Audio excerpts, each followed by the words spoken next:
မင်္ဂလာပါ2025ခုနှစ်ဘေကျင်းခန်းရံဖလား16ကြိမ်မြောက်ဘေကျင်းပြည်ပြည်ဆိုင်ရာတောင်တက်လမ်းလျှောက်ပွဲကိုပါဝင်ဖို့အတွက်ကျွန်တော်အခုသွားရောက်ပါပဲဖြစ်ပါတယ်ဘေကျင်းပြည်ပြည်ဆိုင်ရာတောင်တက်လမ်းလျှောက်ပွဲဟာတောင်တက်အားကစားကိုပြည့်တင်ဖို့နဲ့လူထုရဲ့အားကစားကိုအားပေးဖို့ရည်ရွယ်ပါတယ်ဒီပွဲကိုနှစ်စဉ်နှစ်တိုင်းကျင်းပနေရအခုဆိုရင်တော့16ကြိမ်ရှိပါပြီတောင်တက်အားကစားကိုနှစ်သက်တဲ့သူတွေအတွက်ခွင့်ရကောင်းတစ်ခုလည်းဖြစ်ပါတယ်လိုက်ပါကြည့်ရှုအားပေးပါအောင်ခင်ဗျာ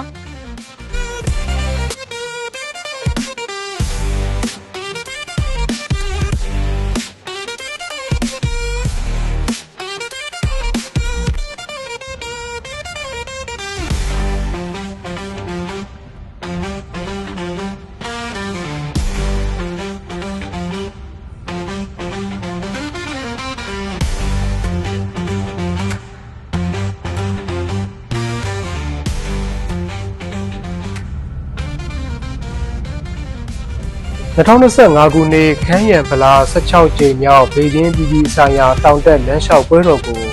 2025ခုနှစ်စက်တင်ဘာလ23ရက်နေ့ကနေ14ရက်နေ့အထိဘေကျင်းမြို့တော်အားကစားပြုလို့ဘေကျင်းမြို့တော်မန်ထိုကူခရိုင်ပြည်သူ့အစိုးရဘေကျင်းမြို့တော်အားကစားအဖွဲ့ချုပ်နဲ့ဘေကျင်းမြို့တော်ပြည်သူ့အဖွဲ့အစည်းများနိုင်ငံတကာဖလှယ်ရေးမြင့်တင်ရေးအသင်းတို့ကပူးပေါင်းကျင်းပတာဖြစ်ပါတယ်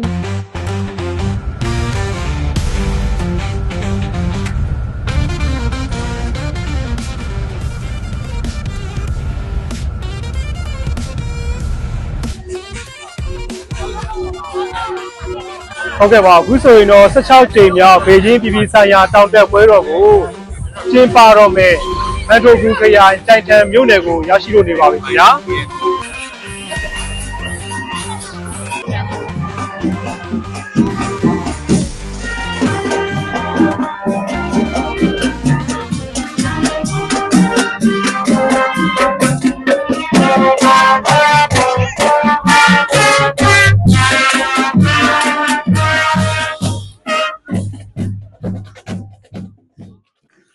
အခုဆိုရင်တော့16ကြိမ်မြောက်ဘေကျင်းပြည်ပြည်ဆိုင်ရာတောင်တက်လမ်းလျှောက်ပွဲ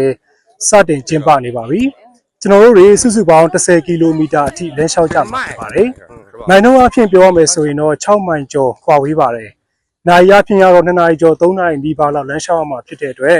ဒီပြိုင်ပွဲမှာပါဝင်တဲ့သူတွေကအခြေခံကျန်းမာရေးလည်းကောင်းမှုနဲ့ပြီးတော့လမ်းလျှောက်တဲ့ပြေးတဲ့လေ့ကျင့်ခန်းတွေအခြေခံရှိတဲ့သူတွေအများဆုံးလည်းပါဝင်ကြတာဖြစ်ပါတယ်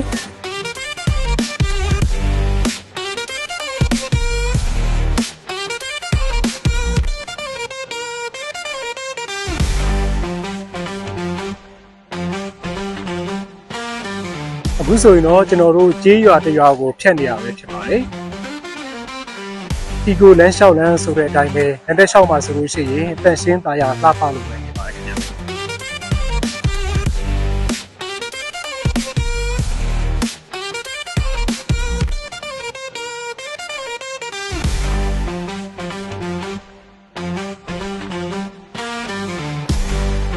ဒီကိုလမ်းလျှောက်လမ်းဆိုတဲ့အတိုင်းလမ်းတက်လျှောက်လုံးမှာ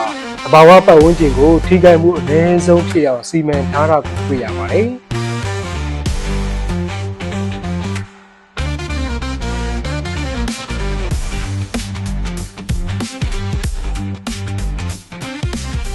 ဒီလမ်းတွေကသဘာဝရှုရင်းတွေကိုခန်းစားရင်းနဲ့သဘာဝပတ်ဝန်းကျင်ထိန်းသိမ်းရေးကိုအားပေးမြှင့်တင်ဖို့ရည်ရွယ်ထားတာဖြစ်ပါတယ်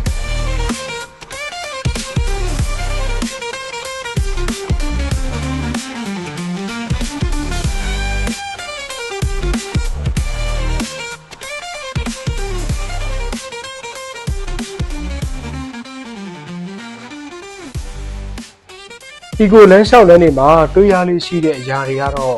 ဒီလမ်းတွေဖောင်းလုပ်တဲ့အခါမှာသဘာဝအပင်တွေနဲ့မြေမျက်နှာသွင်းပင်ကိုအတက်နိုင်ဆုံးမထိခိုက်အောင်ယူစိုက်ထားတာပဲဖြစ်ပါတယ်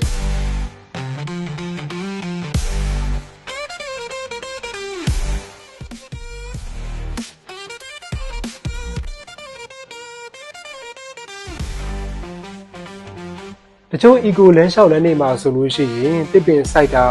မျိုးတုံးမဲ့အပင်တွေနဲ့တိရစ္ဆာန်တွေကိုကာကွယ်တာစားတဲ့ထိန်းသိမ်းဆောင်းရှောက်ရေးအစီအမံတွေပါဝင်ပါတယ်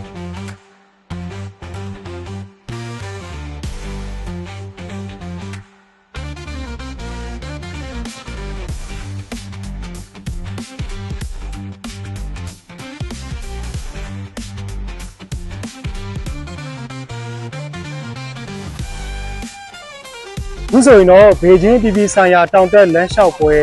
10ကီလိုမီတာခီးစဉ်ပြီးဆုံးပါပြီ။တဘာဝကိုချစ်မြတ်နေတဲ့ကျွန်တော်အတွက်ကတော့တဘာဝပတ်ဝန်းကျင်အကြောင်းတည်တောင်းစရာတွေကိုအများကြီးပဲလေ့လာသိရှိရခဲ့ပါတယ်။အားလုံးကိုနှုတ်ဆက်ပါတယ်ခင်ဗျာ။